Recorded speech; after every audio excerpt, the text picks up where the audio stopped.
الحمد لله وكفى والسلام على عباده الذين اصطفى أما بعد فأعوذ بالله من الشيطان الرجيم بسم الله الرحمن الرحيم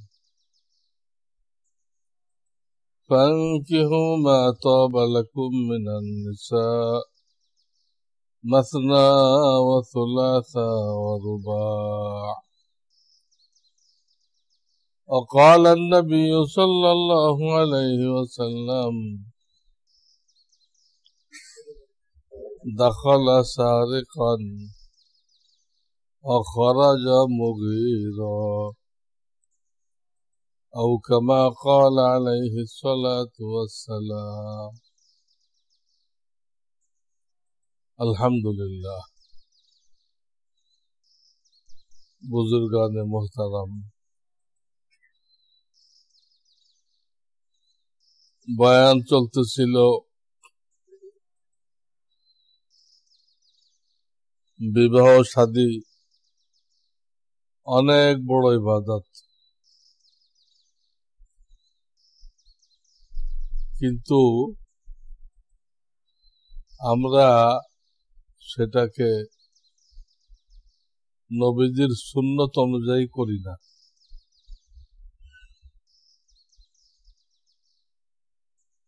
বিভিন্ন বদরসম আমরা গ্রহণ করেছি, হিন্দুদের থেকে,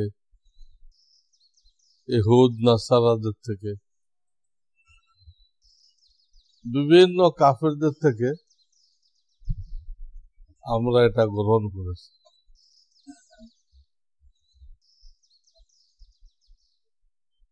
এই জন্য অনেক পরিবার তারা সুখ শান্তি পাইতেছেন। বিবাহের যে বারাকাত, শান্তি, নেক আওলাদ, এগুলো তাদের কিছুই হাসিল হচ্ছে। তো আলহামদুলিল্লাহ কয়েকটা বদরসম, কুপ্রথা আমি গত কয়েক জুমাতে আপনাদেরকে বলেছি। আজকেও দু একটা বলতে চাই, যাতে আল্লাহ তাআলা আমাদেরকে বাঁচার তৌফিক দান করেন। একটা বদরসম হলেই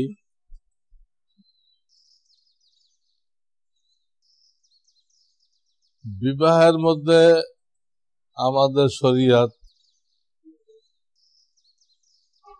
খরচ রাখছে দুটা, বিবাহের খরচ দুটা। একটা হলো স্ত্রীকে মোহর দিতে হবে, এই মোহরের দ্বারাই হালাল হয়। আল্লাহ না করুক যদি কেউ মোহর বাঁধে বড় আকারে আর পরিশোধের নিয়ত নেই,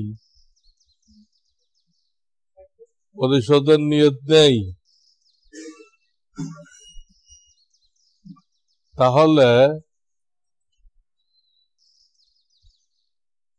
তার হাসর হবে জিনাকারীদের সাথে। বিবাহ করছে, সাক্ষী আছে, সব আছে, শুধু এই যে নিয়ত খারাপ ছিল, সমাজ রক্ষা করার জন্য 10 লাখ মারলাম, আসলে কি দিব নাকি? দিলের মধ্যে আছে, দিব না, এটা একটা বানতে হয়, মানলাম। এই নিয়ত খারাপ হওয়ার কারণে তার হাসর হইতেছে হাসরের ময়দানে জিনাকারীদের। আল্লাহ আমাদেরকে রক্ষা করেন। আমরা যে যা বানবো তা দিয়ে দিব, একবারই না পারে কিস্তিতে দিব, নগদ টাকা হোক, কোনো মাল সামানা হোক, এগুলো দিয়ে পরিশোধ করব। মৌখিক মাপ চাওয়াটা মাওলানা থানভী সাহেব পছন্দ করেন না, বলেন এখানে লৌকিকতা হয়।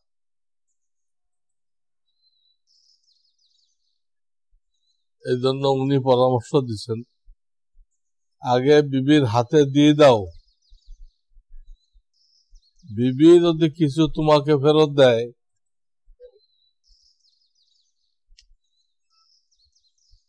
তো বোঝা যাবে ওইটা লৌকিকতা না, ওটা সে অন্তর থেকেই দিছে, হালাল,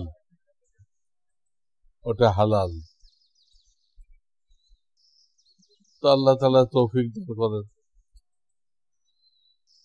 আমরা প্রত্যেকে যেন মোহর পরিশোধ করে দেই। তা পরিশোধ করা ফরজ, পরিশোধ করা ফরজ। আমাদের দেশে একদিক দিয়ে লাশ কবরে নামায়, আর একদিক দিয়ে তার স্ত্রীর কাছে মাপ চায়, ভাবি ভাই তো মারা গেছে, এখন কবরে রাখা হইতেছে, আপনি আর দাবি রেখেন না। এটা খুব গলত জিনিস, খুব খারাপ জিনিস। সারা জীবন ভোগ করলেন, আর এখন আপনি আমি মারা যাওয়ার পরে মাপ চাওয়া হইতেছে। অল্প অল্প করে দিলে কি হতো, দিতেন।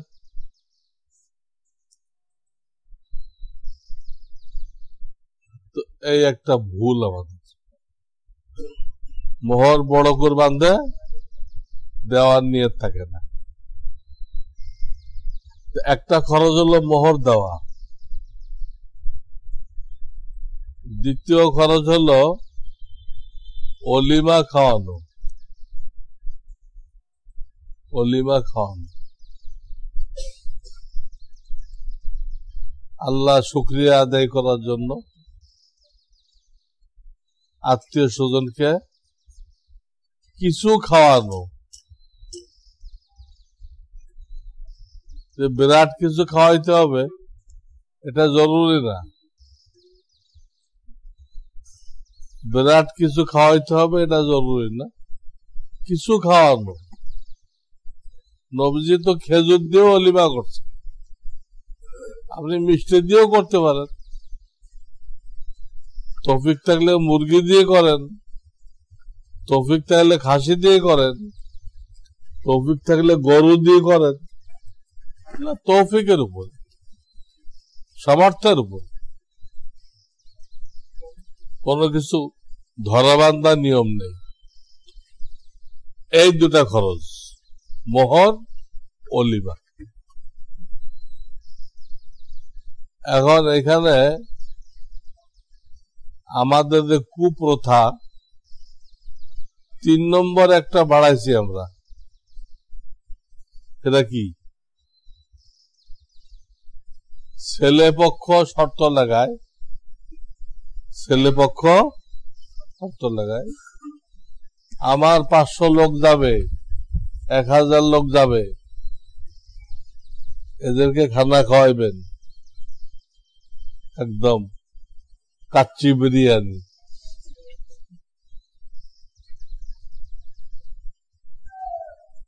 কাচ্চি বিরিয়ানি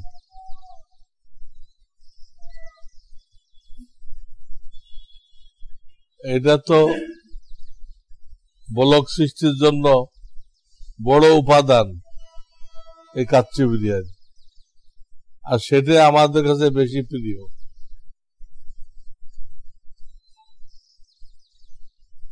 বিভিন্ন জায়গার ডাক্তাররা এই সিঙ্গাপুর এরা রোগীদেরকে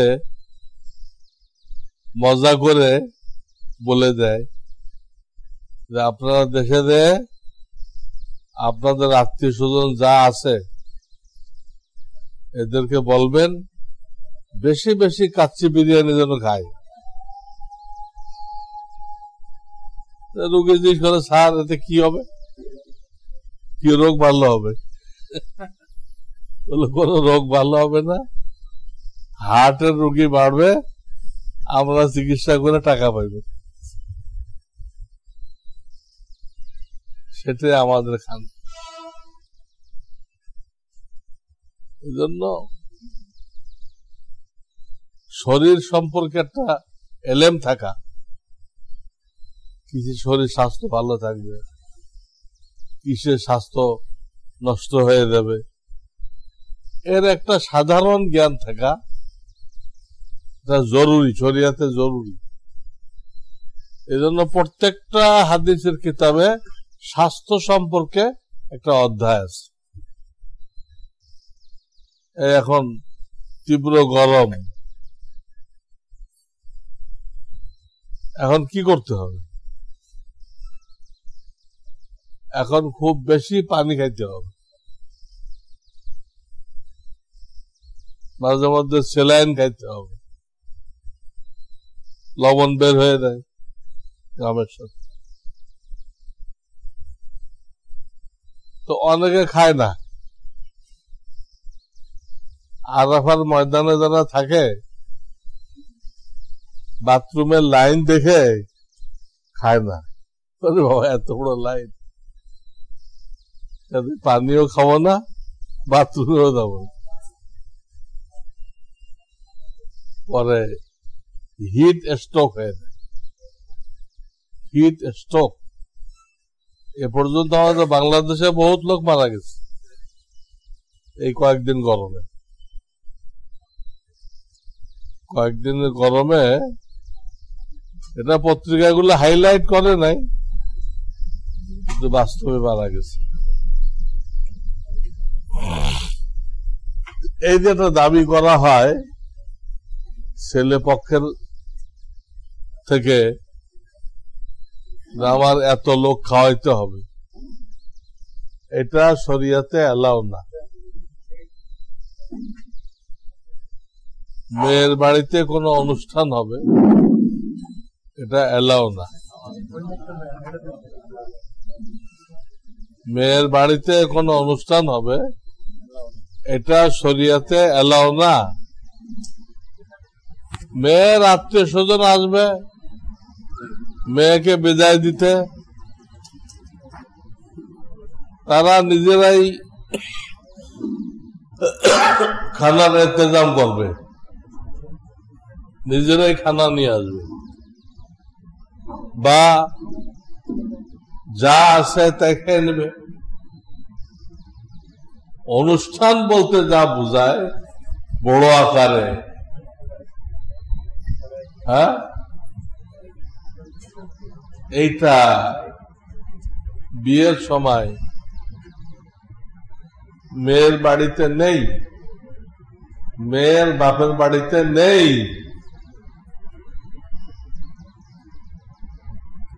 যদি থাকতো এর একটা নাম পাওয়া যেত, ছেলে করলে হয় অলিমা, তাহলে মেয়ের বাড়িটার নাম কি? কোন নাম তো নেই, কেউ তো কইতে পারবেন।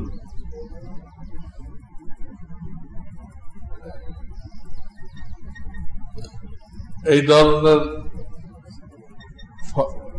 শর্ত দেওয়া, দাওয়াত দেওয়া, এটা শরিয়াতে নাজায়েজ,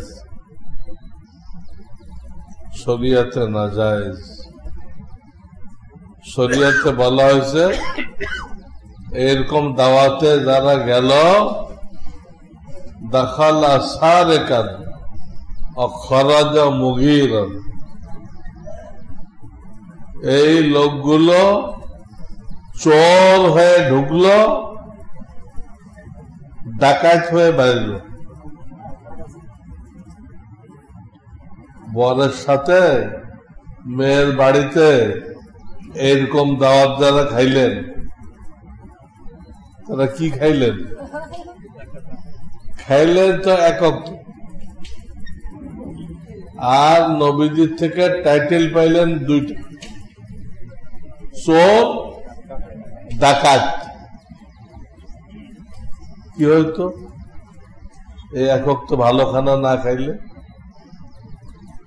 খাইতে রে নবীজির থেকে সনদ পাইলেন, দাখালা সারে কান, দাখেল হইল চোর হয়ে, খরাজা মুগীরান, বের হয়ে গেল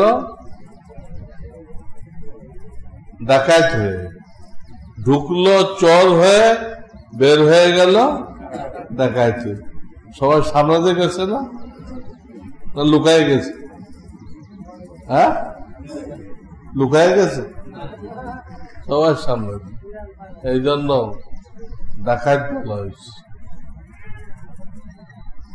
কাজেই এই ধরনের শর্ত কেউ করবেন না, শর্ত ছাড়াও করবেন না, ভুল জিনিস প্রচলিত হয়ে যায়। আপনি শর্ত ছাড়া করলেন, ওটা দেখে আরেকজন শর্ত দিবে, করাই যাবে না। বিয়ের সময় শরিয়ত মেয়ের বাপকে হালকা রাখছে, কারণ সে 15-20 বছর অনেক খরচ করছে, এখন তাকে হালকা রাখা হয়েছে, হালকা রাখা হয়েছে। কিন্তু এই শর্তটা দিয়ে আমরা বিয়েকে কঠিন বানাই ফেলছি। এটা পালন করতে দেয় কত মেয়ের বাপ জমি বিক্রি করে, জমি বন্ধক রাখে, ধার কর্জ করে এবং মেয়েকে বোঝা মনে করে। মেয়ে হলে চেহারা কালো হয় কেন? এটা পার করতে অনেক টাকা লাগবে। এখানে শুধু ইনভেস্ট আছে, ইনকাম নেই। মেয়ে সম্পর্কে কি মনে করে? ইনভেস্ট আছে, বিনিয়োগ আছে, কিন্তু ইনকাম নেই। অথচ মেয়ের দ্বারা যা ইনকাম হয়, ছেলের দ্বারা তা হয় না। একটা মেয়ে হলো, কথার কথা, আপনি কোরআন সুন্নাহ শিখাই দিলেন, হাদিসে আসছে আপনি জান্নাতের সার্টিফিকেট পেয়ে গেলেন। জান্নাতের ছেলে সম্পর্কে তো এই হাদিস নেই। ছেলেতে আলেম হাফেজ হয় তাহলে হবে, সাধারণভাবে ছেলে সম্পর্কে হাদিস নেই। হাদিস তো মেয়ে সম্পর্কে। নবীদের 3টা থেকে শুরু করছে। 3 মেয়ে যদি হয় আর তাদেরকে কোরআন সুন্নাহ শিখায় দিনদার পাত্রের হাতে তুলে দেয়, তো বাপের জন্য জান্নাতের সার্টিফিকেট, দোজখ থেকে মুক্তি বাপ মায়ের জন্য। সাহাবারা প্রশ্ন করলো, ইয়া রাসূলুল্লাহ, 2টা যদি হয়? নবীজি বলেন 2টা যদি হয় এই ফজিলত। আবার প্রশ্ন করলো, 1টা যদি হয় মেয়ে? আর হয় না। নবীজি একই কথা বললেন, 1টাও যদি হয় আর তাকে মানুষ বানায়, কোরআন সুন্নাহ শিখায়, দিনদার ছেলের হাতে তুলে দেয়, দিনদার ছেলেরা, তাহলে এই ফজিলত। তো আমরা এরকম শর্ত না লাগাই এবং এরকম দাওয়াতে শরিক না হই। মেয়ের বাড়িতে, মেয়ের বাপের বাড়িতে বিয়ের অনুষ্ঠানে শরিক না হই। ছেলে ছেলের সাথে 2-4 মুরব্বী থাকতে পারে, ছেলে ছেলের সাথে 2-4 বিয়ের মজলিসে 1000 লোক থাকুক, নিষেধ না। নিষেধ ওই যে মেয়ের বাপকে যে বিপদে ফেলে, ওটা নিষেধ। ছেলে পক্ষ যে অলিমা খাওয়ায়, সেখানেও ভুল আছে। ছোট্ট একটা স্টেজ বানায়,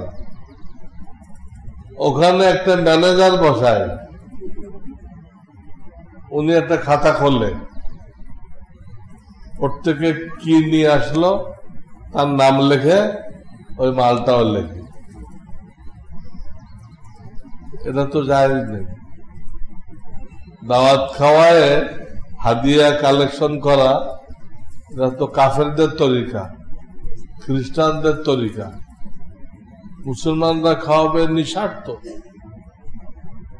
আপনি স্টেজ করছেন কেন? কে কি দিল লিখতেছেন কেন?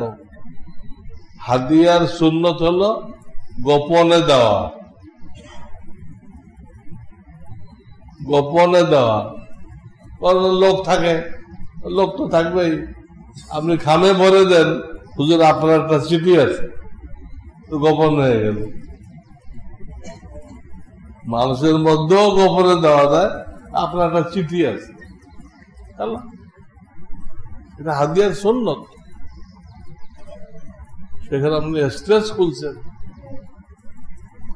আবার পরবর্তীতে এটাকে মিলানো হয় যে আমরা তাদের বিয়েতে কি দিছিলাম, তার সাথে এটার সামঞ্জস্য আছে কিনা মিলায়। যদি না মিলে তাহলে অনেক গীবত, শিকায়ত করা হয়, দুর্নাম করা হয়।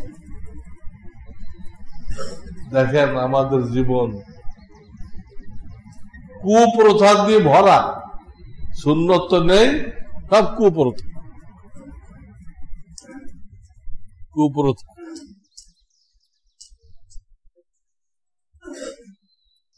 আল্লাহু আকবার।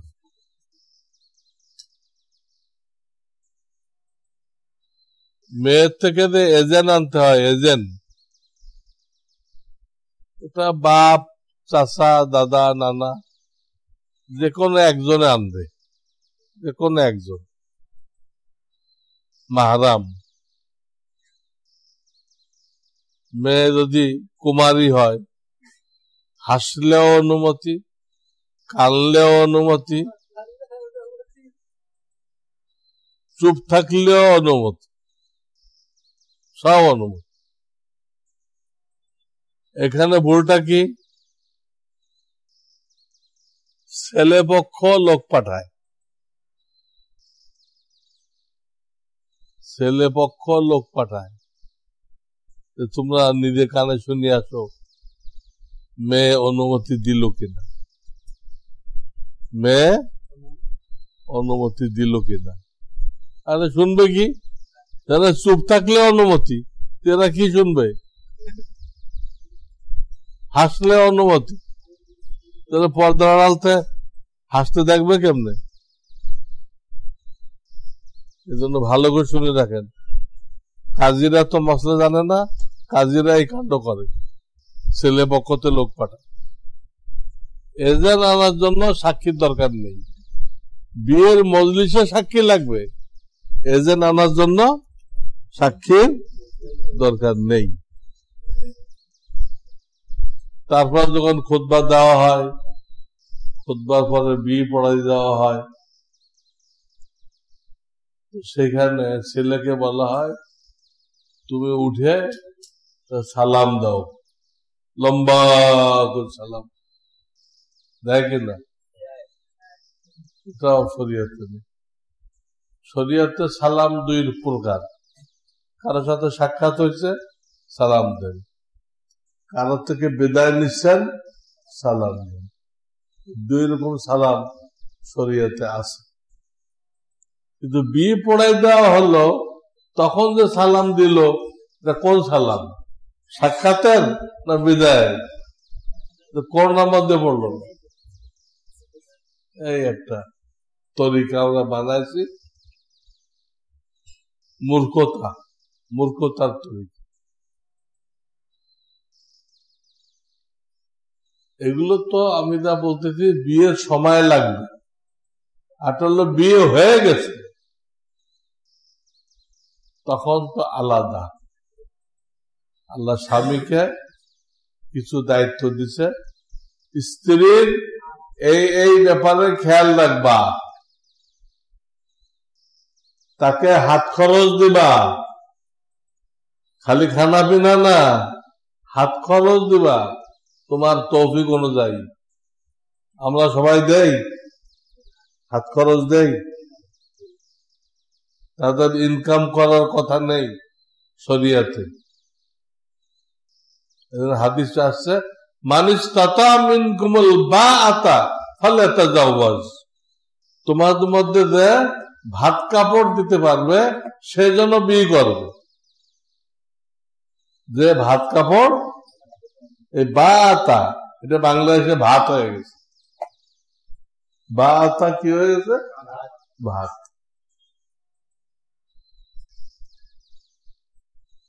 যদি মেয়ের জিম্মায় কামাই করা থাকতো, রোজগার করা, তাহলে এই শর্তটা লাগাইছে কেন?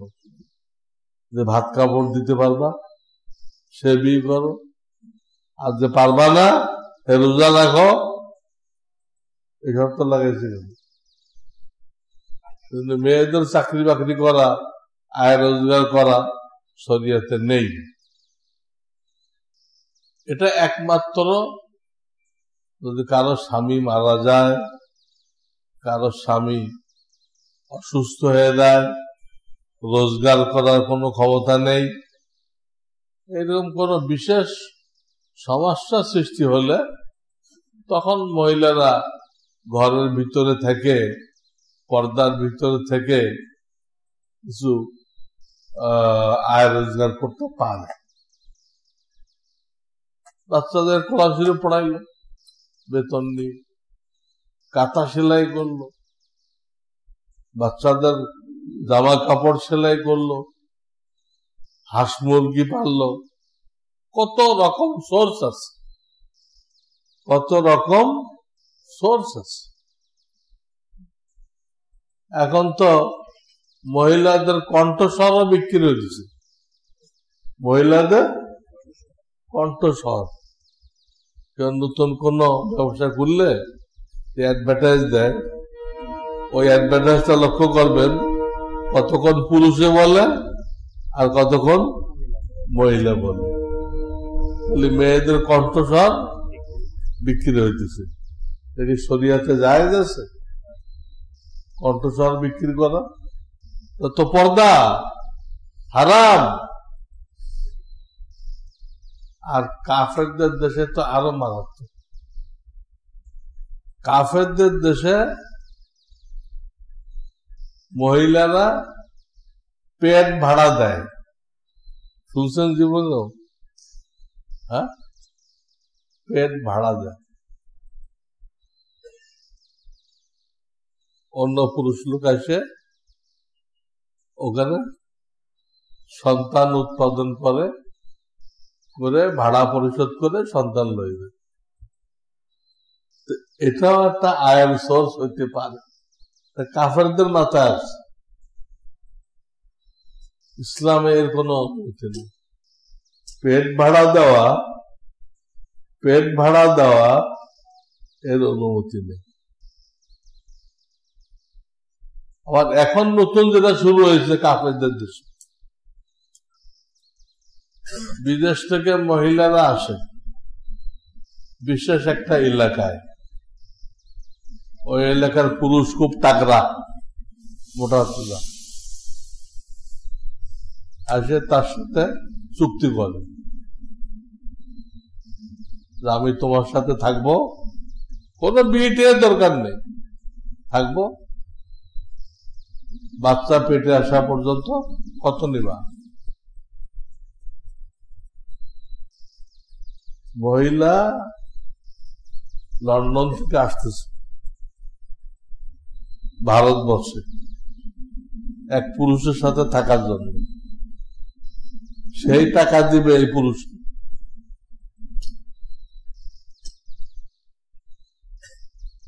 এটা তাদের ইনকাম সোর্স। এটা আগে ছিল ওই যে পাঠা যারা পালতো, পাঠা, ওরা করতো এটা। এখন মানুষ যে পাঠা হয়ে গেছে, হয়ে সেই কাজ করতেছে, এটা তো কল্পনার বাইরে, কিন্তু হইতেছে, এই কাজ হইতেছে, পত্র পত্রিকায় অহরহ আসতেছে। এরকম বহু হারাম কাজ, গলত কাজ, হ্যাঁ, টেস্ট টিউব বেবি, কিভাবে বাচ্চা তৈরি করতেছে, যাদের বাচ্চা হয় না, আরেকজন থেকে নিয়ে স্ত্রীর জরায়ুতে স্থাপন করা হচ্ছে। সব হারাম হারাম। বাচ্চা হওয়া কি ফরজ নাকি? তো আপনি এর জন্য হারাম কাজ করবেন? কোনো অনুমতি নেই। তো আজকে কয়েকটা কুপ্রথা বলা হলো ইসলামের দৃষ্টিতে, যার থেকে বাচ্চা আমাদের জন্য ফরজ, বাচ্চা আমাদের জন্য ফরজ। এগুলো যদি আমাদের মধ্যে চালু হয়ে যায়, আমাদের সমাজ নষ্ট হয়ে যাবে, বরবাদ হয়ে যাবে। আল্লাহ তাআলা আমাদের সবাইকে হেফাজত করে। ওয়া আখিরু দাওয়ানা আনিল হামদুলিল্লাহি রাব্বিল আলামিন।